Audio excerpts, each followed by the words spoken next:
Okay, now I'm absolutely delighted to move on to our final speaker. So that's my good friend and colleague, Konstantin Vasyuk. Thank you so much for joining us from Ukraine and from IT Association Ukraine. Obviously, we opened up sort of like position this as probably the ultimate story of resilience, but we'd really love to hear the story from you and understand that the situation for Ukraine's IT industry today. So over to you, Konstantin. Thank you, Carrie. So my name is Konstantin Vasyuk and I'm an Executive Director of IT Ukraine Association. And today I would like to present you the story of Ukrainian tech during the wartime. And of course, we will tell about resilience and bravery, and of course about the lessons we have learned, as well as the challenges we have overcome and been overcoming now. Of course, it's quite challenging situation in Ukraine, but let's now first make a brief overview of the industry before the war. So, because over the past 25 years, the Ukrainian IT sector has made a quantum leap forward. We just started almost from scratch. And now we turned into a highly intelligent industry. And I should say that more than 300,000 people, professionals, working in tech industry. And we were growing before the war from 25 to 30% annually. And of course, it tops the list of IT service exporters in Europe. And I would say that Ukraine has become a global tech powerhouse. First of all, due to its strong scientific and technical foundation. And now we still largest tech talent pools, one of the largest tech talent pools in Europe. So as for the, let's go please to the next slide. We have, when we look into the global rankings, of course, the quality of the Ukrainian IT industry is really reflected in these rankings. And a lot of them showed that Ukraine is top IT destination in Central and Eastern Europe. And of course, so IT industry already is significant, and it's showing our national tech impact and scale. Still, by the way, not depending on the situation with the war. So, and we have also placed next, when we go to the next slide, we can see that there are more than 5,000 IT companies registered in Ukraine. And it shows the quantity of companies, entrepreneurs, tech talents, and of course the sectors in which we have very high expertise is e-commerce, banking, and fintech, and there are a great variety of such skills and expertise, so we can cover almost all the customers' needs regarding the services of software development, product support, and product development as well. And of course, most of our companies are outsourcing, and 16% of companies design their own products. When we're speaking about the geography and look into the next slide, we see that the most important customer now for Ukrainian tech is United States, UK, and top other countries, which is still, I mean, the export volume is still growing. So, and this growth was quite impressive year by year. So now we will speak about the trends which we have now, but of course we should start from the February 24th. And on the next slide, so we can see that, for example, this exactly date became a turning point for the whole country, because the war started and our industry faced unbelievable challenges that we have never faced before. And in the face of instability and unpredictability, the initial test for the companies during the first weeks was to save and relocate their teams, of course.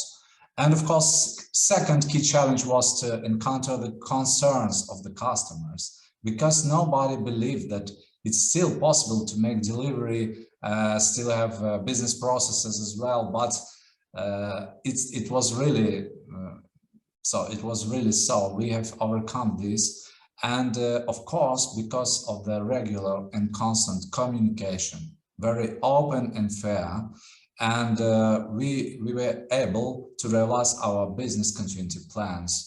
And all the companies previously had these plans, and thus shortly before the war, a number of specialists were relocated, even before the war, from the eastern regions abroad as well. And many companies had strict guidelines for the teams with clear logistic. As soon as war started, we just realized it. And as a result, in March, more than 88% of IT professionals worked in safe regions of Ukraine or abroad. And of course, they were fighting on the economic front line.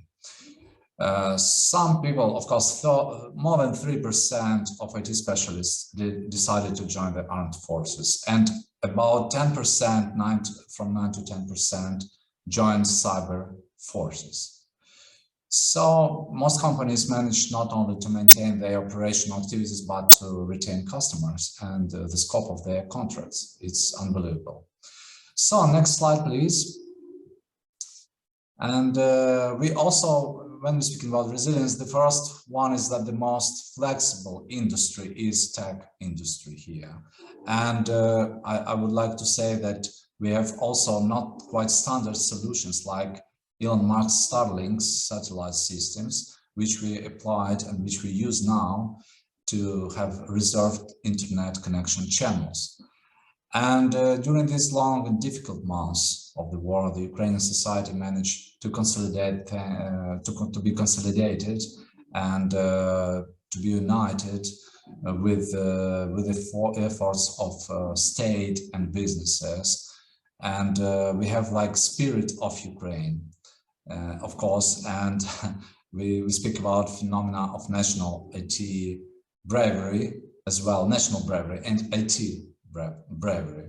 But when we speak what is the recipe of this success, I would underline some things like proper planning and crisis management, human-centered approach of the business, and of course multitasking and flexibility of IT professionals and teams that gain the skills for remote and hybrid work before the coronavirus times.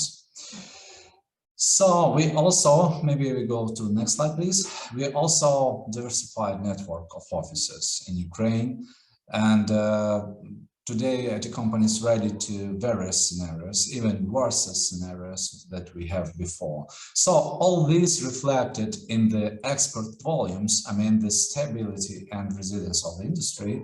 On this graph, you can see that we have constantly growing IT export service, and for the 9 months, we have another, let's say, 13% plus in comparison to the previous years. It's quite impressive. And again, I say it's really national bravery, because the customers really do not feel any problems with delivery, with the quality of the services, etc. So when we're speaking about Ukrainian tech resilience, of course, we have the figures of maintained contracts, the figures of the export services, as I already mentioned, and it all shows that we're quite mature and strong to face these challenges. So, of course, on the next slide, please, you can see some tools which we use and some actions taken. It's, of course, relocation of people. So now we have distributed offices all over Europe and globally even.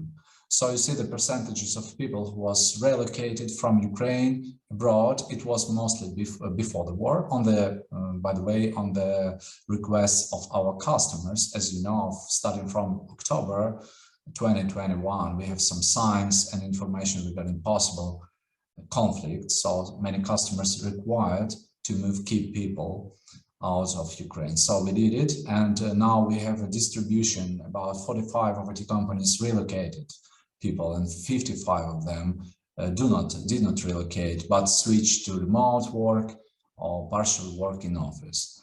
And 42% of companies partially relocated abroad. And the main countries, by the way, is Poland, Germany, Spain is the main locations. Now is Portugal, growing segment, very fast growing. Portugal, by the way, this time on Web Summit, which is currently running in Lisbon, you can see a lot of Ukrainian events, booths, companies, representatives, because a lot of companies relocated people there. And of course, however, in general, according to our data, 63% do not plan further relocation of people to the end of the year within the country or abroad, because it's more or less settled. Of course, we have some now, we have some additional difficulties with missile strikes to energy sector, but we will speak about this. Still, we have quite stable locations of people. We have quite big territory of Ukraine, and that's why we can provide safety. And of course, maybe speaking about the next slide, of course, any crisis can be transformed into opportunities. And I think that we have passed this exam, and we hold the economic front of the country. Companies continuously fulfill contracts and projects in time, attract investments, even new customers. It's unbelievable, because a lot of people want to support Ukraine and support our business. And of course, we actively enter the global market. We are developing new offices, establishing new offices, developing our projects on the global market. And it's really good example of resilience. So, and I would like to say one two digits. So 77% of IT companies have attracted new customers during this period, during these 9 months since the start of the year, and 8 months since the war started. And so we still keep IT industry growing. And I think maybe the most important things I would like to highlight, the main trends we have now. It's interesting, quite interesting. First of all, crisis boosts companies to go globally much more actively, and massive relocation of professionals just made it necessary. From the resilience proved in the first months, along with keeping necessary operational activity, IT business makers take on diversification of offices, distributed offices model, markets and business models. And remote work model was also improved, and we have practicing before the war. So it's gradually transforming into virtual offices or hybrid formats of work from different locations. And by the way, Ukrainian labor market continues to generate high quality IT specialists. And I think the key trend we see now is the long-lasting shift to the IT service and products of military use. It's high-tech and sophisticated weaponry, information and cybersecurity, different kinds of integrated systems, and unmanned tech. So these are all trends which we are keeping on, and we are developing on this. And despite all threats, we remain ambitious and passionate to develop Ukrainian tech nationally and globally, even under these new circumstances.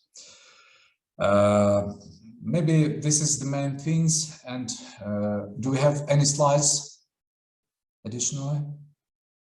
Yeah.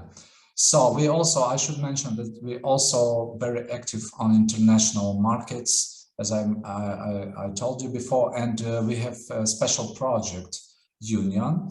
It's expert alliance with we unite different companies on these expertises, and we want to help them to provide, like IT Ukraine Association, to provide them on the national platform opportunities for the new markets and developing their business there. So we are quite active and open for cooperation. Recently, we have started a lot of activities in UK, Ireland and Japan. These are focus destinations. We are also in close cooperation with Poland, Latin America, etc. So a lot of countries and destinations which need Ukrainian expertise, Ukrainian high-skilled professionals.